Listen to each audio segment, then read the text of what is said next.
It's been a hot minute since I've been on Call of the Wild, but I thought, I'm going to get back on my favorite map. I've been chasing black bear around New England mountains the last 2 nights. This map has not been good to me as far as the black bear are concerned.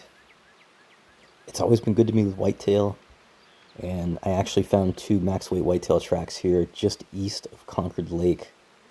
It's early afternoon, they seem to be working their way up the steep ridge. Now, if they continue to go south, they're going to end up hitting like Mount Alcott. It's the highest peak on the map. It's also the thickest. So to the south, it's mostly just steep granite rock mixed with some like stunted softwoods. But then just off to the side of that ridge, it's just nasty hellhole. I'm not sure how many deer are in this group. If it's 2 bucks and a doe, I'm not 100% sure, but it almost looks like a washout that they came up. They came up all this loose stone up through like this steep little washout looking thing. And right now I actually have tracks set off. I'm just using a directional cone for a little bit of a clue. But I'm still trying this bare ground tracking thing. And if I get frustrated, eventually I'm just going to turn it back on. But I want to see how far I can go on bare ground.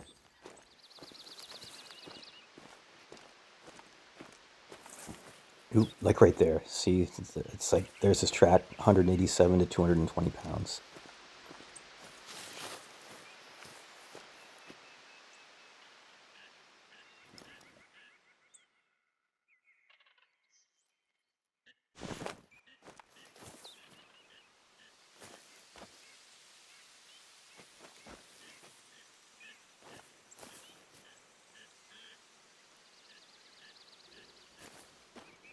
Okay, there's another track. There's a doe track. So I also have my hunter HUD shut off. I know the wind is generally blowing south-southeast. So right now it's probably not a great wind unless they turn and head north, then we should be in good shape. Even though they're probably loosely traveling together, this is definitely the track I want to stay on as much as possible. I don't think I'm going to get lucky and just catch them bedded, after 100 yards, but you never know.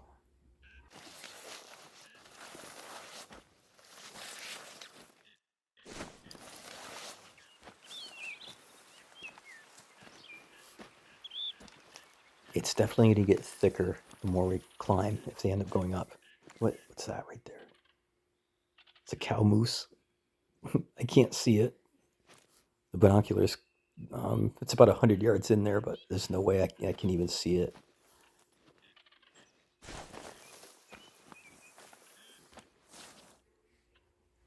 There could be an entire herd of wildebeest in there.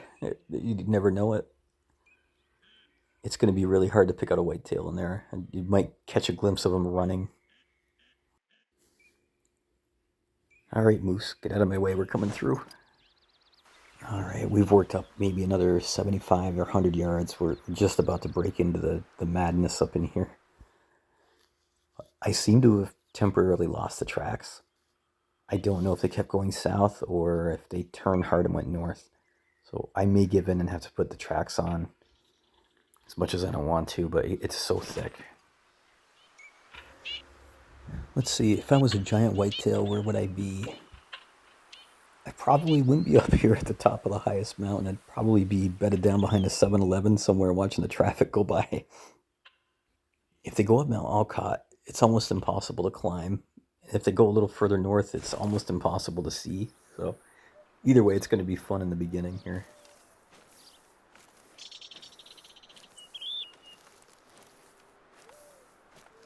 I still have tracks off, but I did turn the hunter HUD back on. I need a little bit of an advantage, and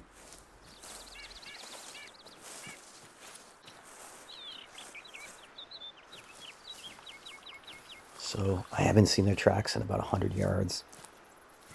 The last track I saw, I think, was headed directly up the mountain here, but he could have headed north. But I'm just going to go a little further and do like a small horseshoe, and if I don't cut his track, I'm going to have to put tracks back on and get it over with, because I don't want to burn up the whole afternoon walking in circles.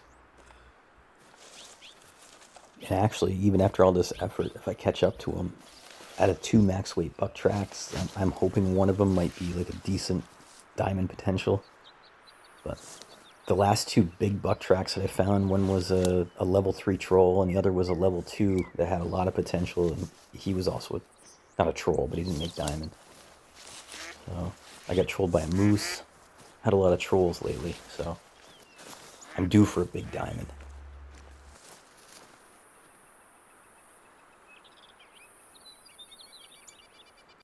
If you're the kind of hunter that doesn't like to grind for big buck, it makes sense to check the waterways anyway. But then this section north of Mount Alcott and the thick stuff, there's always big buck tracks through here. It needs a good forest fire. I gave in. I turned tracks back on. So they are starting to come over the top of this ridge, and they're turning north. And they're going to cross a logging road up here. It's so steep off to the left, like the four-wheeler trail. It's just a bunch of switchbacks to get up and down.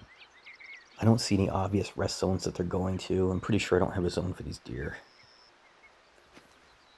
I have to say, so far I've been lucky because they sort of skirted the real thick, nasty stuff. They turned north, and it's been very open through here. So there's a chance we could see them, if they hold up for a minute or they're laying down.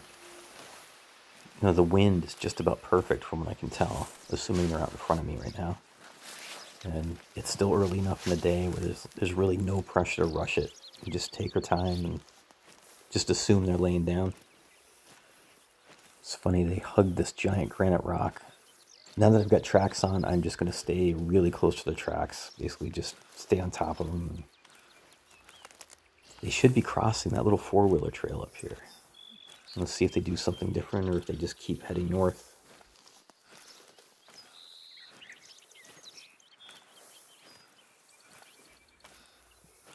There's something about this section of ridgeline here. It just feels really bucky. And I just feel like I'm focused, like I'm just ready to have one jump up.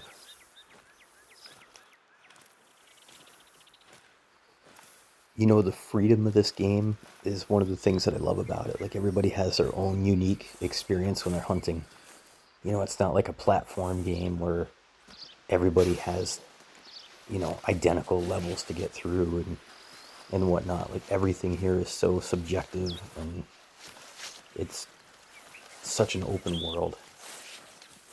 And they really did a good job, like with the New Hampshire, northern Maine, northern New Hampshire landscape. All right, so obviously here's a four-wheeler trail.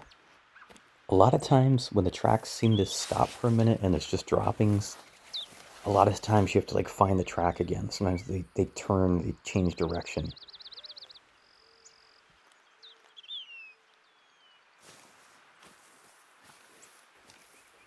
In this case, it looks like they made it easy for us. They're just staying the course. Like, they have a certain area in mind. They're just heading north.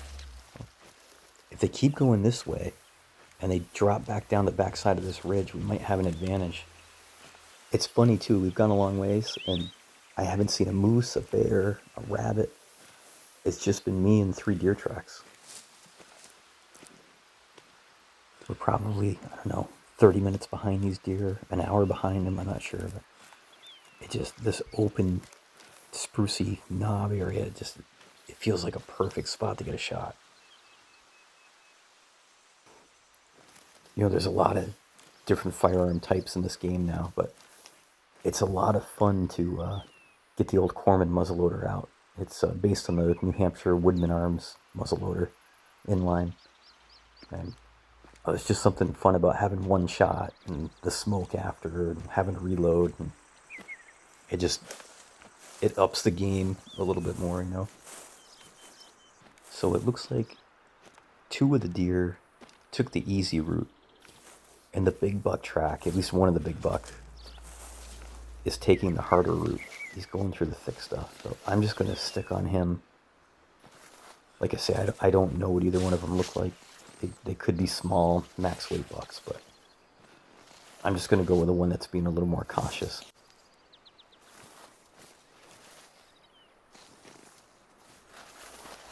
I can't imagine it's going to stay this thick for very long if we keep heading in one direction. Oh my god, it's so thick in here, I just bumped smack into a rock.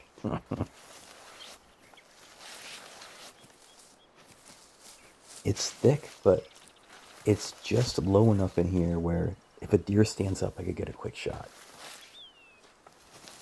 So if they stay the course and keep heading northbound, they're just going to drop down the backside of this ridge. And at some point, we're going to bump right into them here.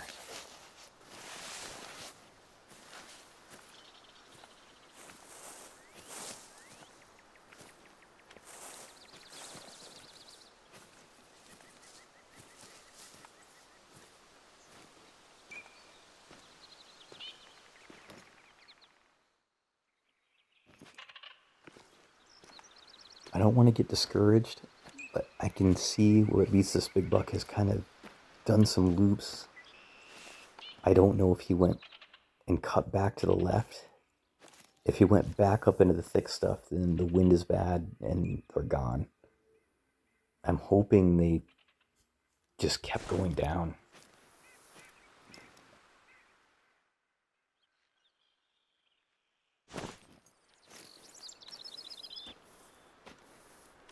From what I can tell, they wandered around in here, but it looks like they're going down the mountain, generally going down.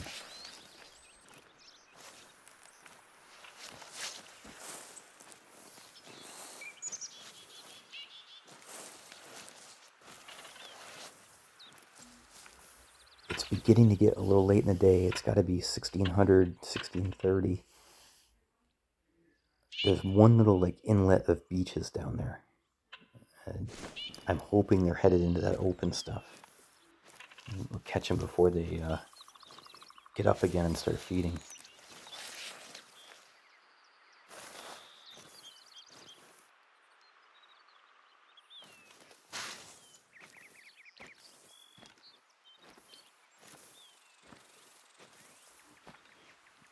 It can definitely get confusing. We've got his track going up the mountain, going down the mountain. Like, can't be that far away. And we got this beautiful open area here. And we're due to bump into them. They can't be that much further ahead of us.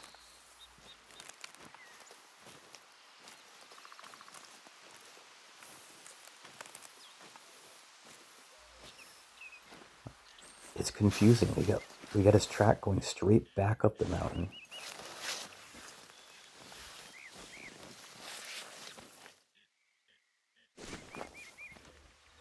I could also see a set of tracks heading down into that little 200-yard strip of beaches.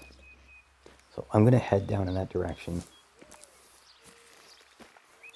If it turns out to be a bust, then I got a lot of footage to delete. I'll do it again.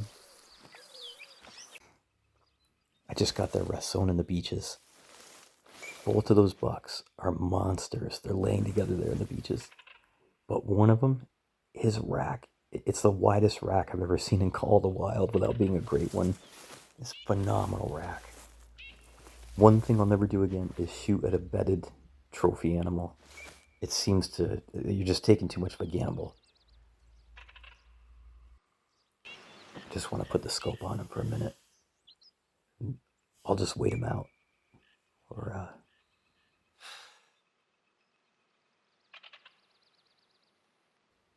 maybe I'll try the grunt tube. That'll get him to stand up.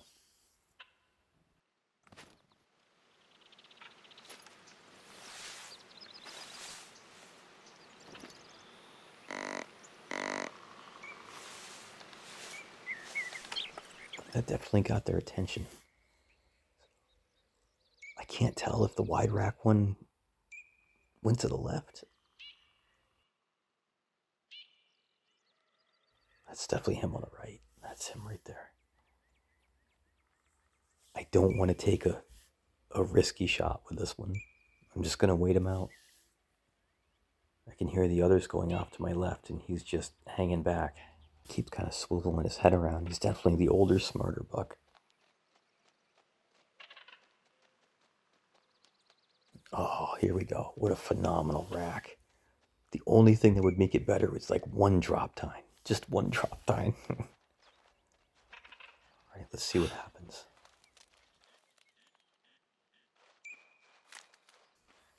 I don't like this quartering towards me thing, but broadside would be ideal. But I'm just gonna take a hard shot.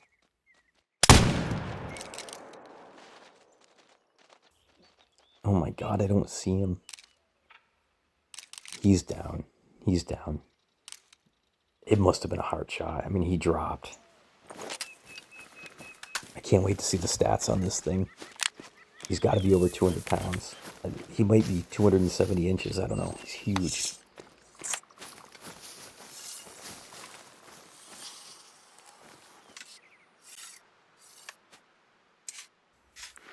.50-yard shot, 214 pounds.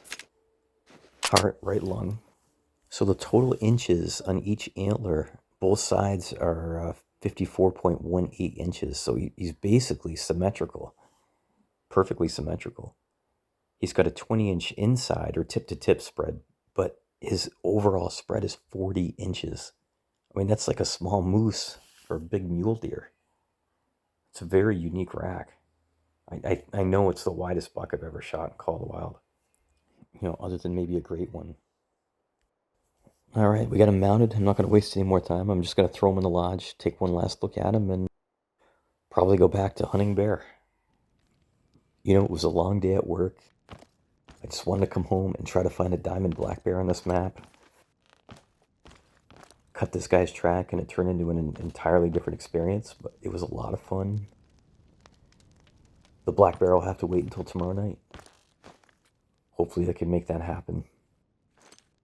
Thanks for watching.